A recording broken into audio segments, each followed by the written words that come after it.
Hi, I'm Douglas Mason, President and CEO of Rainy Mountain Royalty Corp., RMO, on the TSX Venture Exchange. Rainy Mountain Royalty Corp. is a Canadian-based mineral exploration project generator. The company currently holds multiple property interests in Ontario with joint venture partners and is seeking further joint venture partners for other drill-ready properties in our portfolio. For more information, please visit our website at rmroyalty.com or call me at 604-922-2030.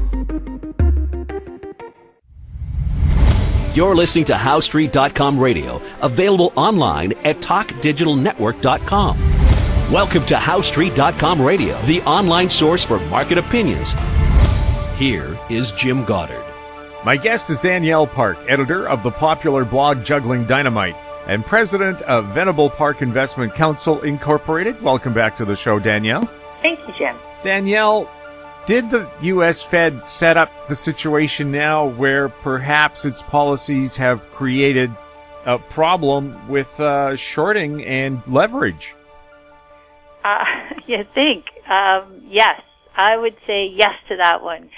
For 500 points, Jim. They have enabled a extended credit cycle that's gone on for the last 10 years, and it has brought forward demand from the future and spent it over the last decade, and it's now left major potholes as we go forward, looking for things that will be economically stimulative. And in the process, they've created all these asset bubbles, which we're aware of, that have inflated the cost of housing dramatically, the cost of education dramatically, and this has translated into the highest debt levels ever in human history.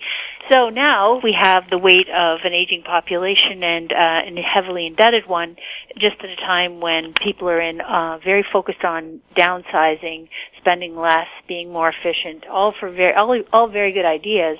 But at the same time, the economy is going to go through a very difficult patch here as we transition from some of the status quo business models, which are all about consumption and, in many cases, mindless consumption of depreciating assets and goods, to one that is focused more on investments that'll benefit productivity and health going forward. And those are, things like higher efficiency products, housing, multi-family housing, as we've discussed before, electric vehicles, shared economy, a lot of the things that people have been spending individually for and financing to do over the past couple of decades are now trying to figure out ways to spend less, save more, and not have to lay out all this money individually. So it's all very healthy in terms of rebuilding the balance sheet, which is essential for most households, but it's going to be difficult for gross domestic product, the way in which the economy is currently measured in terms of growth. So, as I've reviewed before, people will say, well, interest rates are still low, so people should still be able to keep spending. But what they're missing there is that with the record debt levels in the world, we only got back to 1.75 and 2.25 in terms of policy rates from central banks in the past few years, and they haven't been able to move them higher because already the economy took a major down leg. So everyone's sort of hoping we can somehow get some more, gas out of this to keep the economy going forward. Many hope indefinitely, which is a complete pipe dream and very impractical, but that is the strategy most people have, is that, kind of plug their ears and hum and hope that nothing ever goes down again. But that's a terribly vulnerable position to be in. So you really need to have something a little more practical. And the reality is that the credit cycle is what drives demand, right? So if you look back the last 3 credit cycles in the past, say, 27 years, let's go back to, the cycle, the expansion that took place. The central bank hiked its base interest rate from August 1992 to May 2000. So we were coming out of recession in 1990-91. The economy began increasing and jobs increased, and the central bank was back in kind of normal territory in those days, where interest rates were at a more, a much higher level than present. And so they increased them 108% from about 3 to 6.5% into the peak of 2000. And that was enough to slow the economy, finally slow credit uptake. And of course we went into the recession of 01 to 02. And then as the next expansion took hold, they left interest rates at 1% for a full year from June 03 into June 2002 to 03. And as they began ratcheting up, they went back to 5.25 in June of 2006. So that was a 425% hike in rates. Well, if you look at what's happened in the latest expansion, they, as I said, left them. They cut things to the bone, as everyone knows. In 2009, left rates at 0.25% for a long period of time, and then in the last between 15 and 18, they hiked what equivalates to an 800% increase in interest rates as they moved from 0.25 to 2.25 in the U.S., for example. So just looking at historically, 13 of the last 14 hiking cycles, we've always ended up in recession. So that's nearly all the time, right? And that's this time, considering the massive overbuild of debt and the extremely low levels we were coming from, I think it would be very unusual to not expect to have a recession. In fact, we should expect that it'll be a longer, deeper recession this time, as the payback phase is going to take that much longer. The write-offs are going to be that much bigger. The bankruptcies are going to be that much more. All these things are sort of spiking now. There's already been a 15% increase in in the household payments of personal interest payments, 15% increase from the lows in 2008. Even as interest rates, as I say, are still historically about half of their cyclical norm near the peak of an expansion. So if you think about that amount of increase, we're seeing that follow through in a fall off in consumption of goods, and certainly in the housing market, as we've discussed many times, and in things like auto sales, which is another huge big ticket item for spending and GDP. In the current economic structure, of course, we've seen falling and weak auto sales all over the world. So all those things make sense in the context of the cycle that we've been through, and as this particular credit cycle finishes. We'll have more with Danielle Park right after this. Avon Resources Limited is a gold exploration company with significant projects in British Columbia, Saskatchewan, and the Yukon. Trading on the TSX Venture Exchange, symbol ABN, and the pink symbol ABN-AF. Surrounded by world-class gold deposits and mines, Avon's 23,000 hectares Forest Kerr Gold Project is located in the heart of the Golden Triangle in northwestern BC. For more information, visit us at avonresources.com.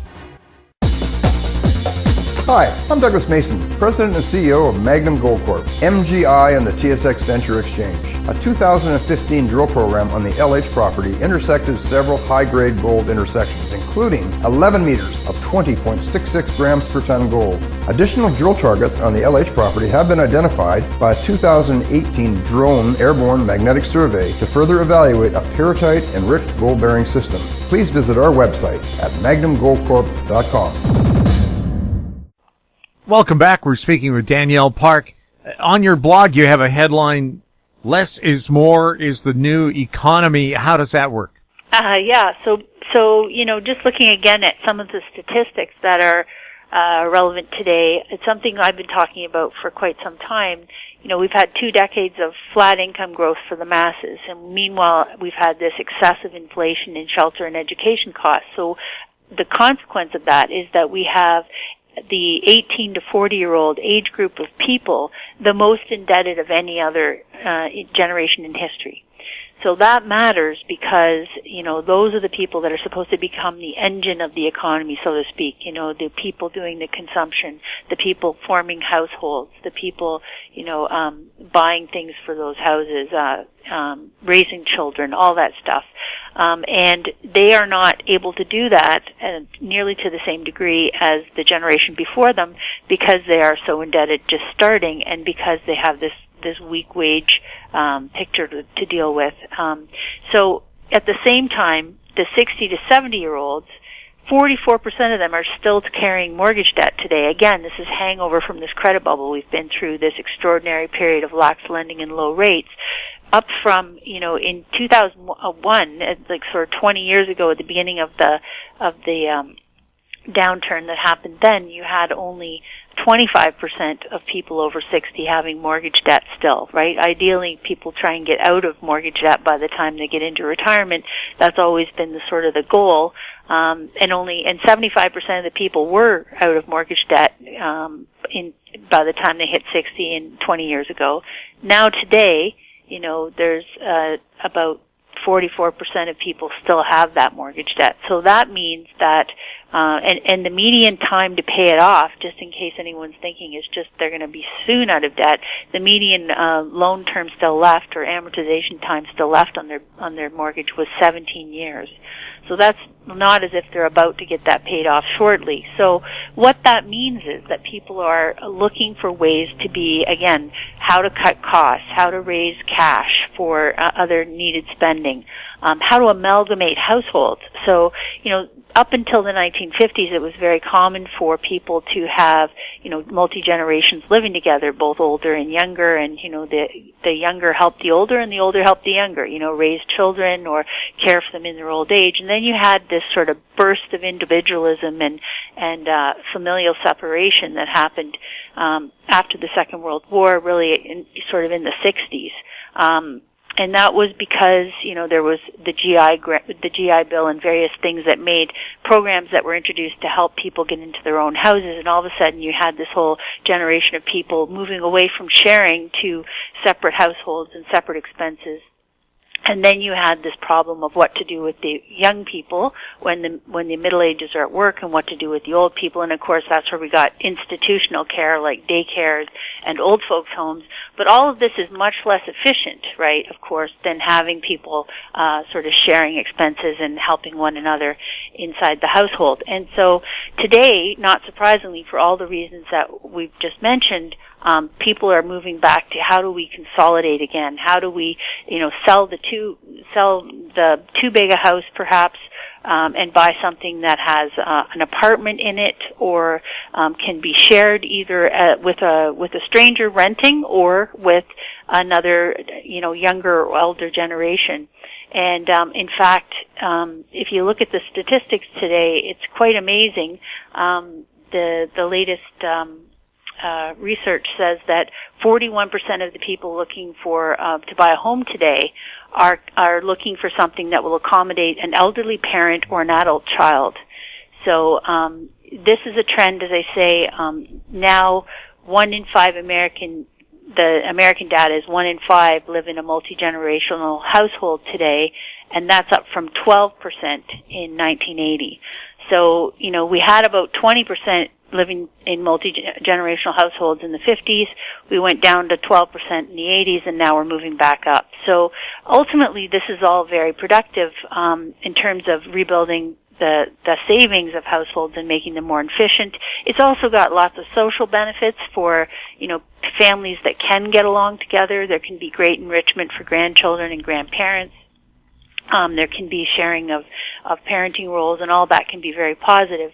But it does mean that we have to look at how that's going to transform a lot of our industries and sectors, and the way that, for example, homes are being built, because the inventory of homes available today is, for many reasons, not in line with that consumption pattern from the people looking to buy homes. So they've got, a huge amount. It's kind of like with the automobile industry. We've got massive industry of these ICE engine vehicles, internal combustion engines piled up everywhere, when the future is about electric, and the people that are looking to buy are more inclined to want to look at electric vehicles going forward than the old technology. The same thing goes with our housing situation. We've got a lot of these mega mansions and individual separate homes, which a decade ago or even 5 years ago seemed to be what people wanted, and now, of course, the tides are changing. So there's going to be a need to,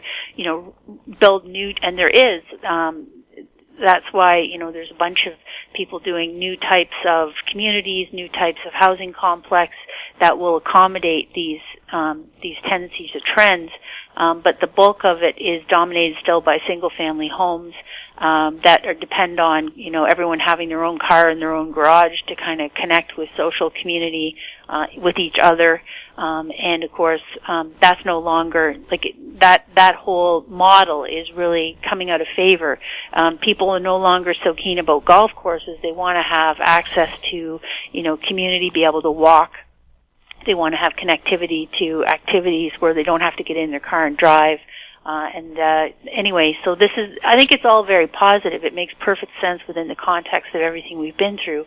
But again, it's going to mean that there's some big disruption for some of the current business models as we transition to the next decades. Well, if people get into electric cars, and by the way, Vancouver with the highest gasoline prices in North America, people are looking at electric vehicles, but they're wondering, where do I charge them? There weren't the charging stations available. There's the high cost of building a charging station at your own home or getting your condo to agree to put in a charging station, and then everybody ends up paying the cost. What I'm looking at down the road is that all these places like Mr. Lube where they change your oil. Electric cars don't need that. They don't need transmissions. All these businesses based on them are going to either fade away or become very specialty. Honestly, I hate to belabor this point, but everyone's going to be driving an electric car. I'm telling you, we have one now, and all of these things that people think of them as hurdles are not hurdles. The amount of infrastructure for charging stations, certainly Tesla's charging stations, pull up a map of their charging stations in North America. There's dots everywhere. Not only that, it's a $750 wall plug-in unit you can get for your own garage, or you can also use an adapter for a regular plug. So you can get power all over the place for these things, and we're just at the starting edge of this. So, and it's not, it's a much cheaper way it's not only is the fuel less that you spend, because it's cheaper, but also your insurance drops by several $100s a year when you go to an electric car. So again, there's a whole bunch of jobs and investment opportunities that come from building out the new style infrastructure, both for, as I say, housing, for transportation, for all sorts of, high-speed rail and things that people want. They want to get from A to B in the cheapest, most economical, safest fashion, without having to do huge capital expenditure. And that's why I think all of this is going in that direction. And, the more people, the only people that really complain or have all these criticisms are the people that don't actually own these vehicles yet. The ones that own them can't believe that you would ever argue against them. It's like night and day. Also, Vancouver leads North America in ride sharing or, co-op vehicles where you only have a car when you need it. Because if you live in downtown Vancouver, the most populous downtown of any North American city, you walk everywhere, there's lots of transit, and you just use the car occasionally. Maybe if you're not out in the burbs, a car isn't necessary. Exactly. And I think that goes back to, again, people are not, in the prior couple of decades, everyone was living in suburbs, driving their cars, long commutes, separate, isolationists, difficult for care of dependents in the home, whether old or young. In this new model, people want to be closer to where they work. They want to have access to walking, driving, public transportation. They want to be home sooner so that they can have more time with people in their own homes. Much less of an institutional bent, much more of a self-sufficiency flavor, and I think that's the theme of our time. And it is going to, we have to build what consumption is going to want, not, antiquated things that are no longer in demand. And so absolutely walking, biking, all that stuff is great. I saw an article, actually, it's interesting, about Vancouver and luxury cars. Did you see the one about the amount of luxury cars that have been purchased by bags of cash? So back to this theme about money laundering and how Vancouver's been a money laundering hub in North America, particularly for money coming in from Asia, for organized crime, all sorts of things. And there's been a disproportionate selling of expensive vehicles there relative to, the population base of other major cities. And it turns out that it's also connected to this whole, laundering of dirty money stuff. So there's a crackdown going on that now as well.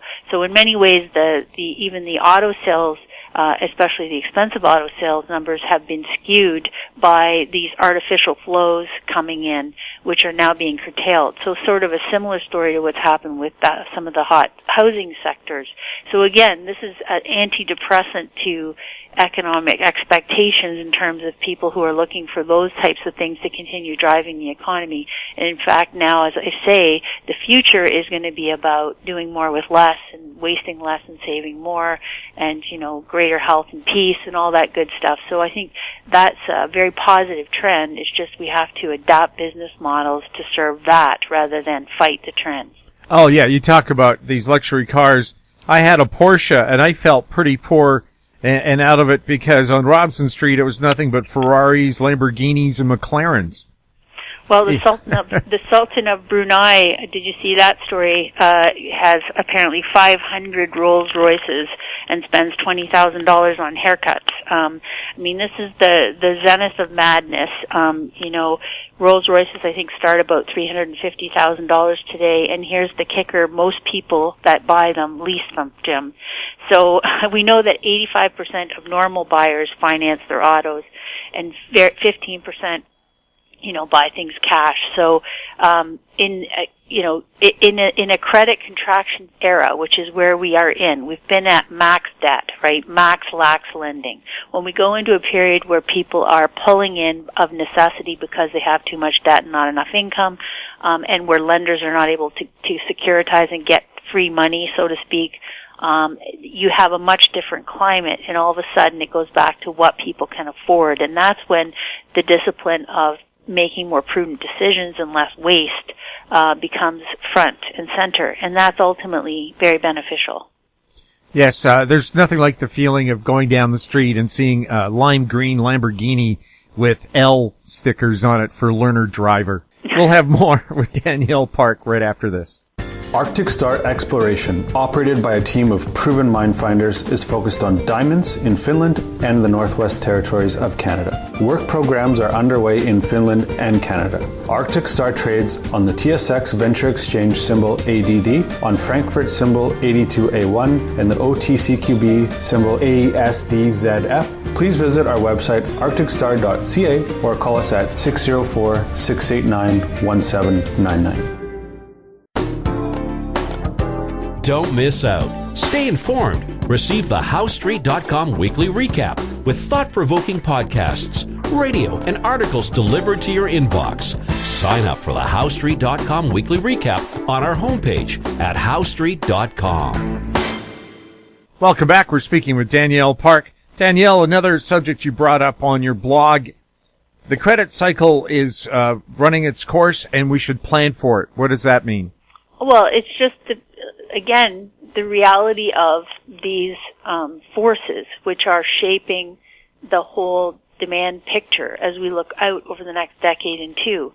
And the reality that you can't keep adding more and more debt to a system that is so saturated. And that's why we're indeed seeing credit contraction all over the world. And so when credit contracts, during those periods, as I said, 13 of 14 times since the Second World War, you get an economic recession. In a globalized world, that tends to be a global recession, so it tends to be everywhere all at the same time to varying degrees. The most levered countries and economies tend to contract the most in that environment.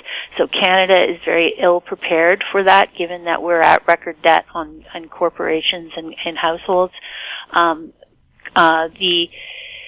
The necessity, the mother of invention here is the necessity to make new ideas and innovations and cut costs and allow bankruptcies and all these things to clean out the system. And at the same time, asset prices, which have gone up on this credit bubble, have to give back as well. And so planning for that means that you try and be proactive in advance of this wave instead of, closing your eyes and hoping the world avoids all further contractions going forward for the rest of your life, which is a terrible decision or a plan or a very low probability of success plan.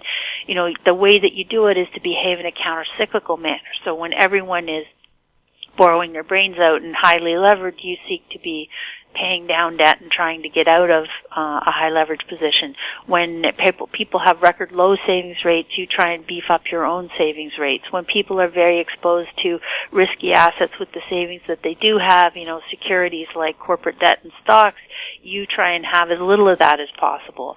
And then the upside is that when the selling liquidation phase comes, when people are trying to dump all these things that they bought on debt and really can't afford to hold on to or keep, or they've got too much house and they're trying to dump properties and everyone's having to cut prices, then you have the liquidity and strength to take advantage of that. So that is how you set yourself up to be counter-cyclical. But it means that you have to, be prepared to think outside the box and go against the herd, so to speak.